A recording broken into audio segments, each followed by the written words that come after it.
नमो भगवते तस्मै कृष्णायाद्भुतकर्मणे रूप नाम विवेदेन जगत्कीर्ति यूयते सच्चिदानन्दरूपाय विश्वोत्पत्त्यादिहेतवे तापत्रय विनाशाय श्रीकृष्णाय वयं नुमः।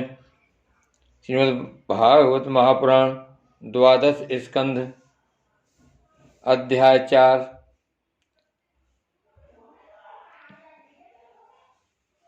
चार प्रकार के प्रलय। श्री सुखदेव जी कहते हैं, परीक्षित, तीसरे स्कंद में परमाणु से लेकर द्वैपरार्थ पर्यंत काल का स्वरूप और एक एक युग कितने कितने वर्षों का होता है, यह मैं तुम्हें बतला चुका हूँ। अब तुम कल्प की स्थिति और उसके प्रलय का वर्णन भी सुनो। राजन, 1000 चतुर्युगी का ब्रह्मा का एक दिन होता है। ब्रह्मा के इस दिन को भी कल्प भी कहते हैं। एक कल्प में 14 मनु होते हैं। कल्प के अंत में उतने ही समय तक प्रलय भी रहता है। प्रलय को ही ब्रह्मा की रात भी कहते हैं। उस समय ये तीनों लोग लीन हो जाते हैं, उनका प्रलय हो जाता है। इसका नाम नैमित्तिक प्रलय है। इस प्रलय के अवसर पर सारे विश्व को अपने अंदर समेटकर लीन कर ब्रह्मा और तत्पश्चात से साई भगवान नारायण भी शयन कर जाते हैं। इस प्रकार रात के बाद दिन और दिन के बाद रात होते होते जब ब्रह्मा जी की अपनी मान से 100 वर्ष की और मनुष्यों की दृष्टि में 2 अरार्थ की आयु समाप्त हो जाती है, तब महत्त्व, अहंकार और पंच तन्मात्रा, ये सातों प्रकृतियां अपने कारण मूल प्रकृति में लीन हो जाती हैं। राजन, इसी का नाम प्राकृतिक प्रलय है। इस प्रलय में प्रलय का कारण उपस्थित होने पर पंचभूतों के मिश्रण से बना हुआ ब्रह्मांड अपना स्थूल रूप छोड़कर कारण रूप में स्थित हो जाता है, घुल मिल जाता है। परीक्षित, प्रलय का समय आने पर 100 वर्ष तक मेघ पृथ्वी पर वर्षा नहीं करते, किसी को अन्न नहीं मिलता। उस समय प्रजा भूख प्यास से व्याकुल होकर एक दूसरे को खाने लगती है। इस प्रकार काल के उपद्रव से पीड़ित होकर धीरे धीरे सारी प्रजा क्षीण हो जाती है। प्रलयकालीन सावर्तक सूर्य अपनी प्रचंड किरणों से समुद्र प्राणियों के शरीर और पृथ्वी का सारा रस खींच खींच कर सोख जाते हैं और फिर उन्हें सदा की भांति पृथ्वी पर बरसाते नहीं।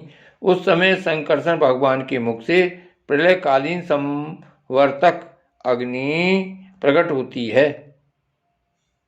वायु के वेग से वह और भी बढ़ जाती है और तल अतल आदि सातों नीचे के लोकों को भस्म कर देती है। वहाँ के प्राणी तो पहले ही मर चुके होते हैं। नीचे से आग की करारी लपटें और ऊपर से सूर्य की प्रचंड गर्मी। उस समय ऊपर नीचे चारों ओर यह ब्रह्मांड जलने लगता है और ऐसा जान पड़ता है मानो गोबर का उपला जलकर अंगारे के रूप में दहक रहा हो। इसके बाद प्रलयकालीन अत्यंत प्रचंड सामवर्तक वायु सैकड़ों वर्ष तक चलती रहती है। उस समय का आकाश धुएं और धूल से तो भरा ही रहता है। उसके बाद असंख्यों रंग बिरंगे बादल आकाश में मंडराने लगते हैं और बड़ी भयंकरता के साथ गरज गरज कर सैकड़ों वर्ष तक वर्षा करते रहते हैं। उस समय ब्रह्मांड के भीतर का सारा संसार एक समुद्र हो जाता है, सब कुछ जलमग्न हो जाता है। इस प्रकार जब जल प्रलय हो जाता है तब जल पृथ्वी के विशेष गुण गंध को ग्रस लेता है, अपने में लीन कर लेता है। गंध गुण के जल में लीन हो जाने पर पृथ्वी का प्रलय हो जाता है, वह जल में घुल मिलकर जल रूप बन जाती है। राजन, इसके बाद जल के गुण रस को तेजसत्व ग्रस लेता है और जल नीरस होकर तेज में समा जाता है। तदंतर वायु तेज के गुण रूप को ग्रस लेता है और तेज रूप रहित होकर वायु में लीन हो जाता है। अब आकाश वायु के गुण स्पर्श को अपने में मिला लेता है और वायु स्पर्शहीन होकर आकाश में शांत हो जाती है और वायु स्पर्शहीन होकर आकाश में शांत हो जाता है। इसके बाद तामस अहंकार आकाश के गुण शब्द को ग्रस लेता है और आकाश शब्दहीन होकर तामस अहंकार में लीन हो जाता है। इसी प्रकार तेजस अहंकार इंद्रियों को और वैकारिक सात्विक अहंकार इंद्रियाधिष्ठात देवता और इंद्रिय वृत्तियों को अपने में लीन कर लेता है।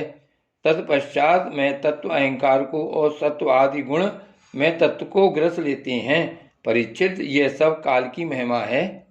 उसी की प्रेरणा से अव्यक्त प्रकृति गुणों को ग्रस लेती है और तब केवल प्रकृति ही प्रकृति शेष रह जाती है। वही चराचर जगत का मूल कारण है। वह अव्यक्त, अनादि, अनंत, नित्य और अविनाशी है। जब वह अपने कार्यों को लीन करके प्रलय के समय साम्यावस्था को प्राप्त हो जाती है, तब काल के अवयव, वर्ष, मास, दिन, रात, क्षण आदि के कारण उसमें परिणाम, क्षय, वृद्धि आदि किसी प्रकार के विकार नहीं होते।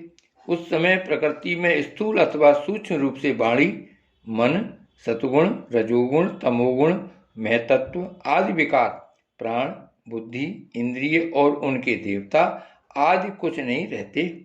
सृष्टि के समय रहने वाले लोकों की कल्पना और उनकी स्थिति भी नहीं रहती। उस समय स्वप्न, जागृत और सुषुप्ति ये तीन अवस्थाएं नहीं रहती। आकाश, जल, पृथ्वी, वायु, अग्नि और सूर्य भी नहीं रहते। सब कुछ सोए हुए के समान शून्य सा रहता है। उस अवस्था का तर्क के द्वारा अनुमान करना भी असंभव है। उस अव्यक्त को ही जगत का मूलभूत तत्व कहते हैं। ऐसी अवस्था का नाम प्राकृत प्रलय है। उस समय पुरुष और प्रकृति दोनों की शक्तियां काल के प्रभाव से क्षीण हो जाती हैं और विवश होकर अपने मूल स्वरूप में लीन हो जाती हैं। परीक्षित, अब आत्यंतिक प्रलय अर्थात मोक्ष का स्वरूप बतलाया जाता है।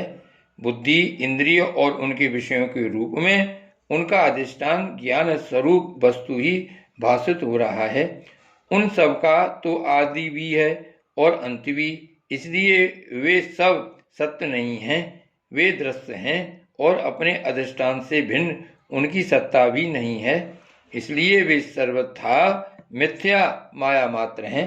जैसे दीपक, नेत्र और रूप ये तीनों तेज से भिन्न नहीं हैं, वैसे ही बुद्धि, इंद्रिय और इनके विषय तन्मात्राएं भी अपने अधिष्ठान स्वरूप ब्रह्म से भिन्न नहीं है। यद्यपि वह इनसे सर्वथा भिन्न है। जैसे रज्जु रूप अधिष्ठान में अध्यस्त सर्प अपने अधिष्ठान से पृथक नहीं है, परंतु अध्यस्त सर्प से अधिष्ठान का कोई संबंध नहीं है। परीक्षित, जागृत, स्वप्न और सुषुप्ति ये तीनों अवस्थाएं बुद्धि की ही हैं। अतः इनके कारण अंतरात्मा में जो विश्व, तेजस और प्राज्ञ रूप नानात्व की प्रतीति होती है वह केवल माया मात्र है। बुद्धिगत नानात्व का एकमात्र सत्य आत्मा से कोई भी एकमात्र सत्य आत्मा से कोई संबंध नहीं है। यह विश्व उत्पत्ति और प्रलय से ग्रस्त है, इसलिए अनेक अवयवों का समूह अवयवी है। अतः यह कभी ब्रह्म में होता है और कभी नहीं होता। ठीक वैसे ही जैसे आकाश में मेघमाला कभी होती है और कभी नहीं होती।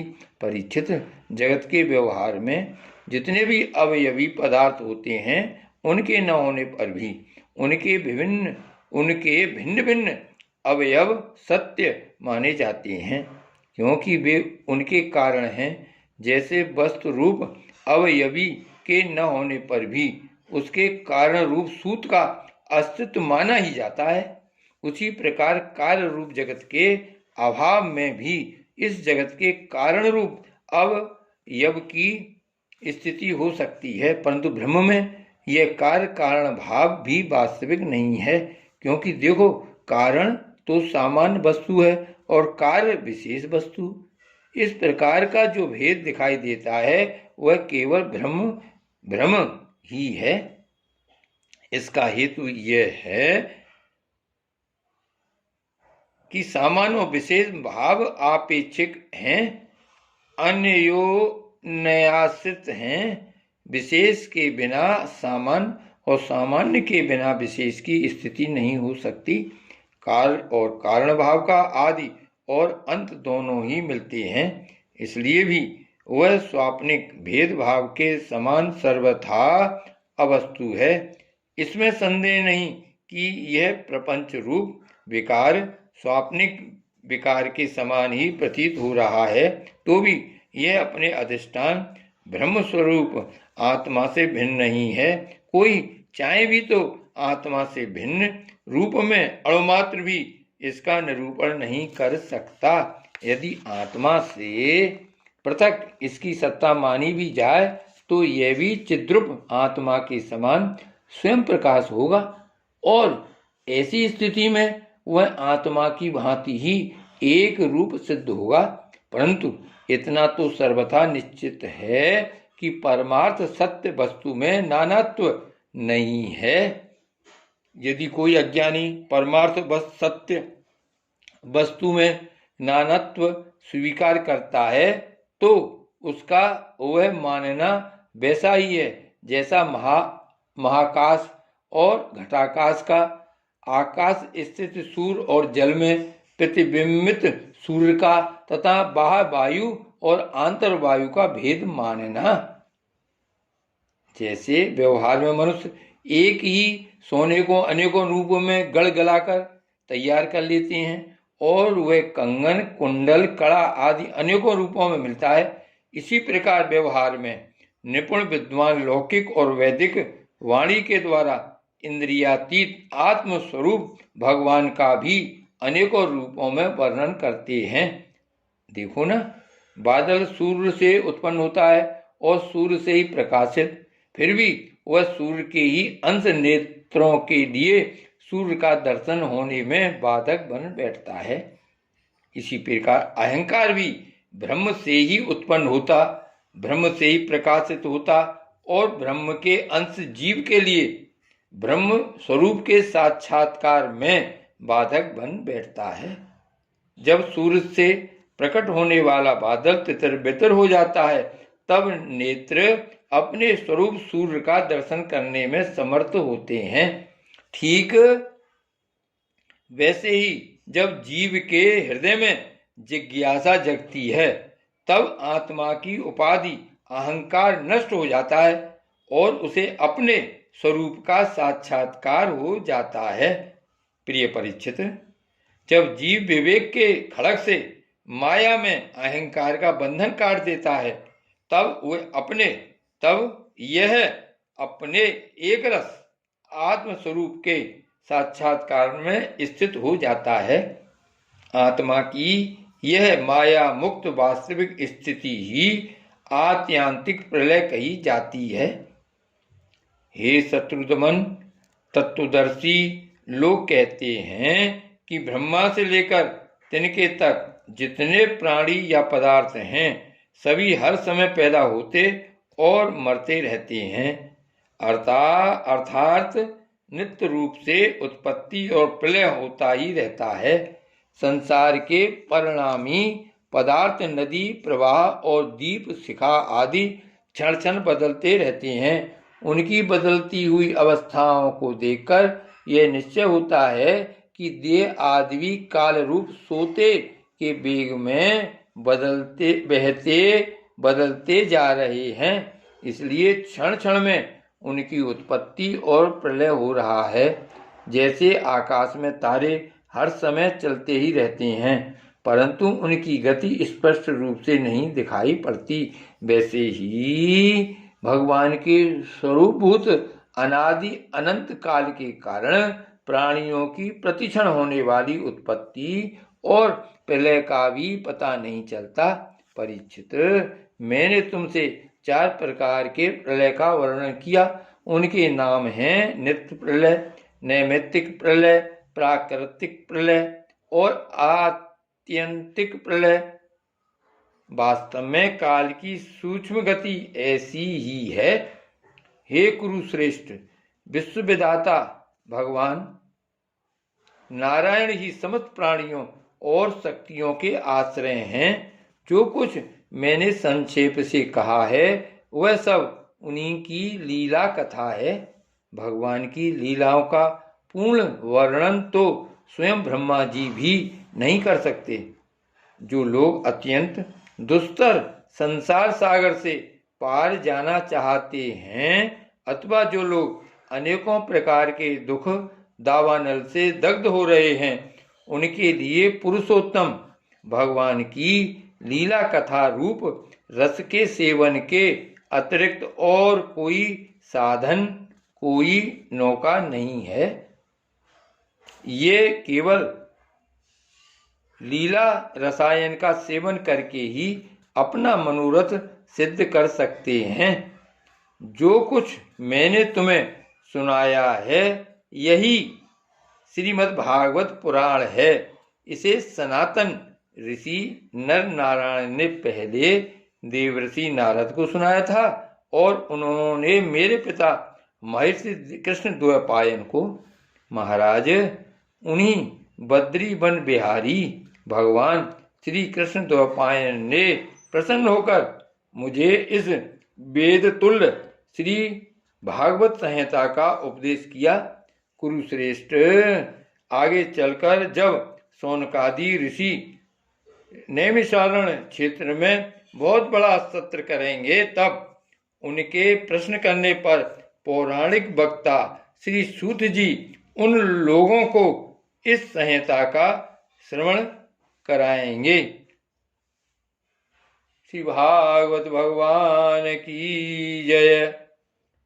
श्री वल्लभाधीश की जय। श्री गोवर्धननाथ की जय। श्री श्याम स्वरूप श्री अम्बे महारानी की जय।